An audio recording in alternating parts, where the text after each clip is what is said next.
Assalamualaikum warahmatullahi wabarakatuh. Perkenalkan, saya Wisnu Aji Sasongko, NIM 18601012107, kelas S6C. Saya akan memaparkan materi untuk memenuhi tugas mata kuliah kewirausahaan, ruang lingkup kewirausahaan. 1. Identifikasi peluang usaha, mencari ide bisnis berdasarkan kebutuhan pasar dan tren. 2. Perencanaan bisnis, menyusun rencana usaha mencakup strategi pemasaran, operasional, dan keuangan. 3. Inovasi dan kreativitas, pengembangan produk, jasa, atau jasa baru untuk menciptakan keunggulan bersaing. 4. Manajemen usaha, pengelolaan keuangan SDM, produksi, dan operasional secara efektif. 5. Pemasaran dan penjualan, menentukan strategi promosi dan distribusi untuk menjangkau konsumen. 6. Pembiayaan usaha, mengakses sumber modal dan mengelola risiko keuangan. 7. Etika dan hukum bisnis, menjalankan usaha sesuai aturan hukum dan prinsip etika. 8. Kewirausahaan sosial dan berkelanjutan, membangun usaha yang memberi dampak sosial dan lingkungan secara positif. Materi pertama, membahas tentang peluang usaha dan studi kelayakan bisnis yang menjadi langkah awal penting dalam memulai suatu usaha.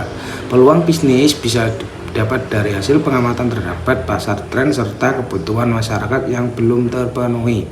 Agar ide bisnis tersebut bisa dikembangkan dengan baik, perlu dilakukan studi kelayakan yang mencakup aspek pasar, teknis, operasional, dan finansial. Proses ini melibatkan tahap seperti menentukan ide, melakukan fase mengevaluasi, hingga akhirnya mengimplementasikan dalam analisis potensi usaha.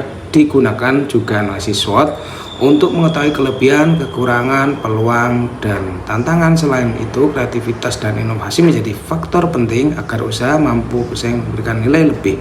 Materi kedua, membahas tentang pentingnya aspek pemasaran dalam kewirausahaan. Pemasaran bukan hanya soal produk, tapi juga tentang memahami kebutuhan konsumen, membangun hubungan jangka panjang, dan menciptakan nilai berkelanjutan.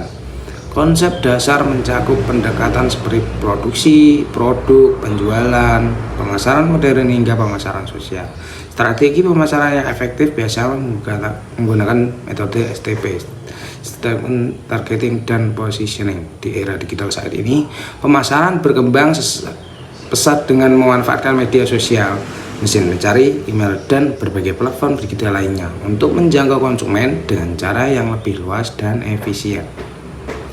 Materi ketiga membahas tentang manajemen keuangan dalam kewirausahaan, yang fokus utamanya adalah bagaimana mengelola modal, mencatat keuangan, dan mengatur arus kas dalam bisnis. Modal dibedakan menjadi modal pribadi dan pinjaman, dengan fungsi utama sebagai modal investasi, modal kerja, dan modal operasional. UMKM disarankan untuk memiliki pencatatan keuangan yang sederhana, seperti buku kas, laporan laba rugi, dan neraca.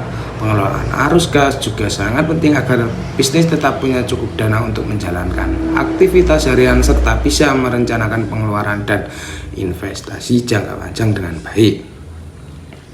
Materi keempat membahas tentang pentingnya operasional dan manajemen SDM dalam menjalankan usaha.